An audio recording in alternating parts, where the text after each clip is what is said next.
All right, hello everybody, my name is David Waldron from FSElite, and today I'm here with Magnus of Navigraph. And before we even get started with the questions, you may have seen kind of all over social media these things, and I wanted to talk to Magnus a little bit before we even get into this. This has to be, making hot sauce has to be kind of a thing where like you knew a guy who knew a guy. You don't just wake up one day and go, yeah, because of a fix, we're gonna make hot sauce. So can you tell me the story of kind of how this came about and how you made it happen? All right, well, in our offices in Old Town Stockholm, we have a little creative environment, and we were just seated there in the sofas and thinking, what could we do that would make us stand out a little bit?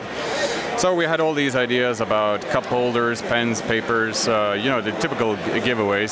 So someone came up with hot sauce, and that was a pretty wild idea. And we were also looking at waypoints just previously, because we thought there were some of them that had pretty crazy names, like Guinness outside of Dublin, and you know, there are several ones that have these names which are kind of peculiar. And someone came up with Pains. You know, that would be a good name for a hot sauce. No, Flames, that's a great one. And then eventually we found this one off of Santa Barbara, Burns. So Burns it is, and this is a hot sauce which is not our core business, really, but it's still something that I think that people will appreciate. Are you guys going to include this with the subscription? This is a limited edition, so we only have a few more bottles here, so it's been a really popular giveaway, actually, yeah. Yeah, I mean, I've seen it all over social media. So the first thing that I want to get in with you is the kind of the general questions that we've been asking all of the developers to gauge where each of them stand on kind of more vague issues within Flight Sim. So the first question that I want to ask you is kind of to give us the state of Flight Sim as you see it, as it relates to the world in general. What do you think it's bringing to the world? Right, this is a very broad question. Navigraph is a data-driven company, so we look at numbers, and that's how we guide our development.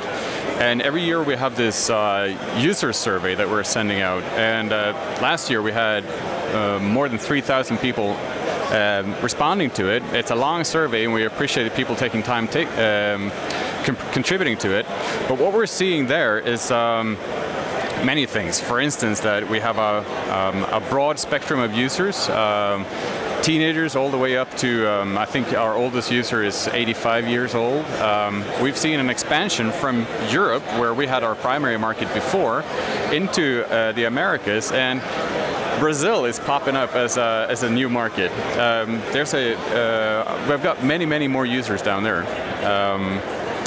People are working within the aviation domain as well. Some 25% of our users are within the aviation domain. The actual state of flight simulation, well, my personal opinion is that it's truly global. I mean, people are flying on all continents of Earth, and that's why, you know, conventions like this are really cool, because you get to meet so many different nationalities and also put faces on those names that have been, you know, contributing to the survey and written in our forums. So, I mean, the short answer, I suppose, is it's good to meet friends, basically. Yeah.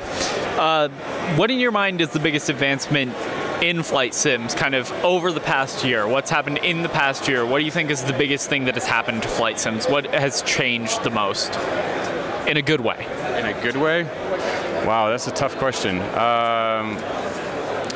Well, looking at our own products, for instance, we're really happy with the moving maps function. Once again, putting emphasis on flight sim being something global. Just looking at that map and seeing your airplane moving from one continent to the other. I let you know a little secret. At the office, we have a screen where we can see all the users at the same time, and we see them all flying. That's a pretty massive experience to see how worldwide this actually is. So, well, we've seen PMGG yesterday showing a big map of where they left all their aircraft, and that you can pick up a new aircraft and continue flying somewhere else. I think there's something here building additional dimensions onto simulation, which is kind of cool. Not necessarily building it towards community, but that you can become aware of other pilots around you. That's pretty cool, and I like this development as well. maybe we can expand our moving maps into something similar to this, where you can actually contact other pilots and share the experience. I had a gentleman here from Canada, for instance, who said that I really enjoy flight simming, but I have troubles finding others just like me that enjoy doing this. And this could be one way of reaching out, seeing a fellow pilot flying next to you, perhaps, and chatting with him. So peripheral functions like this that strengthen the community is quite interesting. That's something that we should be looking into. So kind of the interconnectedness of flight sim. Yeah, that's something that I think also has been brought about by like Project Fly, or the event of a lot of like flight simulation Discord servers and Reddits and stuff like that that have. I think, yeah, I agree with that the most out of all the developer responses that I've gotten is the interconnectedness of everybody in the world of flight sim. The third question that I want to drop on you is, what is the biggest advancement that you foresee in the next year, just in the flight simulation world in general? It doesn't have to be nav data, it doesn't have to be charts. What's the biggest thing that you see coming? Oh, the biggest thing. Well, I'm sorry to keep on coming back to our products, but the EFBs is an interesting track, and how developers are putting emphasis on developing full-blown EFBs inside of their virtual cockpits. We're contributing to this through our charts, of course, so that's maybe why that's at the top of my mind. It's going to be interesting also in these virtual worlds, because that relates to virtual reality in general, and we want to immerse ourselves when we're flying. Virtual reality has certain limitations in the sense that how do you deal with your charts when you got this thing on your head? So building the EFBs so that you can interact with them while you're in the virtual world, that's going to be an interesting challenge, but also something that if it could be solved nicely, I mean, in a way that makes sense, then it's going to be a huge leap forward in terms of immersion and simulation. What do you think kind of contributes to the popularity of flight sims at the moment that hasn't been really seen before? The kind of the exponential growth that we've witnessed. What do you think is the biggest contributor to that over the past couple of years? I think that in layman's terms, it's getting more and more beautiful to be in a simulator. I mean, everything looks so nice. The textures and the sceneries are really, really real world-like. I think it's for being such a complicated or advanced platform, it's getting to become more and more like gaming that you would see in other contexts. Very good graphics, smooth animations, and I think that appeals to people that want to have that wow factor as well when they're flying. So it's I think mainly the development within graphics. Do you think as flight simulators, as you kind of put it, get more gamey, do you think that that might impact your business model in terms of the amount of people that are coming to you for what is arguably, I mean, nav data is something that if you're only in flight simulators for the pretty visuals and you're not in it to do full simulated flights, you might not even be concerned with the nav data in your FMC. So do you think that's something that will eventually come to impact how you operate? This is a really interesting question because many of our users, they have a background within aviation. They know how this works. Flying IFR it's not easy. It's not a beginner's task, really. And if you want to invest time to learn how the FMC is working, how to do route planning, it's not really entry level. Now, if we were to contrast that with gaming, just flying, having fun, well, then this product maybe not be for beginners, but we want to phase people into Navigraph. So we've gotten a lot of requests for VFR charts, for instance. Now, if we can make that available together with nice sceneries and great graphics and that true gaming experience, then perhaps we can get novice users to become advanced users and help them along and eventually get them on that airliner that they want to fly, but they start off in this Cessna with a beautiful surrounding. So to answer your question, yes, I think that flight simulation should be game-like initially to attract attention also from those that are not hardcore simmers. But as the interest grows, they want to learn more and more, and they get a gratification from learning. And then we're going to follow them all the way and provide them with all the material they need from the early stages in simplifying to the more advanced ones.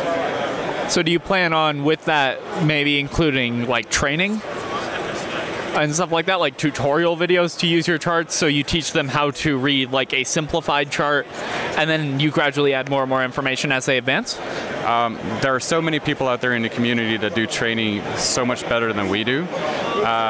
Yes, I do dream of having a studio myself and provide tutorial videos, but the time isn't there. We need to focus on our core business, and we're happy to promote other initiatives, people that want to provide training videos with our material. We're happy to sponsor that and to promote that, but we don't have the time to take it on ourselves. Have you ever thought of, say you want to get into it in the gaming aspect, and you're not quite sure how invested you're going to be in the platform yet, so you're just learning, so you don't necessarily want to sign on for a year-long subscription. Have you ever thought of putting Navigraph behind some kind of pay-once lifetime access? Obviously, it would be kind of expensive because, you know, the year-long subscriptions as is are kind of expensive, but have you ever thought of doing like kind of a lifetime access to the platform in exchange for an upfront payment of like 5 or 6 years? No. No, sorry. Let me. I can expand on that. The subscription model is in here for a number of reasons. First of all, it's a relatively low fee. For $10 US, you're going to get access to nav data and charts updated every month. You know, that's a small price to pay for all this information that you're getting. Also, the subscription model is giving you the guarantee that you always have updated data at your hands, right? So we prefer to keep it this way because that will give us, if I can put on my business hat, that gives us a budget. Okay, so then I know how much we can invest in future development as well. It gives us a little bit of a continuity. Also, when we negotiate with our data providers, those contracts have a term. Okay, so I need to know what we can do during the term of that contract. If I were to sign up someone for a lifetime, and I need to honor that for a lifetime, hey, if I were to sign you up for a lifetime, I won't even be around when you're alive. So we couldn't enter in such an agreement. Okay. Yeah.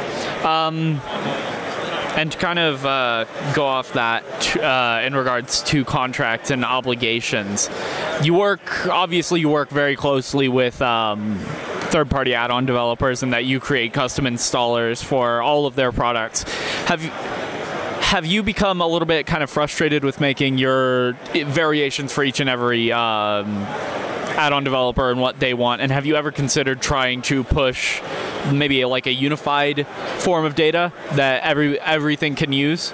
Or are you happy where you are with kind of using the data that you have and formatting it in a bunch of different ways for a bunch of different add-ons as they see that they want it? First of all, let me say that it's really beautiful, this experience of having someone approach us with an idea, and we can give them the data that they need. And then little by little, they see that they can expand their product, and we're providing them with additional data to do that. And this is basically how the formats get a little bit diverse, in the sense that they're, to use a derogatory word, they're tacked on, so to speak, right? We don't really know where development is going from the beginning. But then we help promote this product as well, because they're visible in the FMS Data Manager, and we promote them in our newsletter. So then we can also help in selling this particular add-on as it becomes ripe for the market. And then as there's iterations on this software, we will help with additional data for this. So if we were to publish a standardized format, then these downloads will become a little bit bulky maybe. You'll have, because the add-ons, they keep their databases in different places, and to harmonize all this, it's a little bit like herding cats, you know, it's not going to happen. So instead we've specialized ourselves in being agile in this sense. We have a team of developers that listen to the different needs of the add-on developers, and that dialogue is really great because we can also give them feedback during their development. You know, some people have tried this before, it didn't work out that great, try this solution instead. So in that exchange that results in a pretty diversified format, there's actually tailor-made solutions for each and every add-on developer. And this is one of the strengths of Navigraph, is that we pride ourselves in this communication with not only end users but also developers, so that we get a good fit of data and usability and also viability of certain ideas. You know, I mean, there's a lot of ambition out there, and some of them need to be, let's say, guided. That's a good word for it. I think that's going to be all for today. Thank you for taking the time to talk to us. If you don't have a Navigraph subscription already, you can head to navigraph.com, buy a subscription. Highly recommended. It makes your flying experience much better. They have charts apps for iOS, desktop, nav data for all the major third-party airplanes. It's well worth it. Thank you for taking the time to talk to us, and I hope to talk again soon. Thank you. Thank you.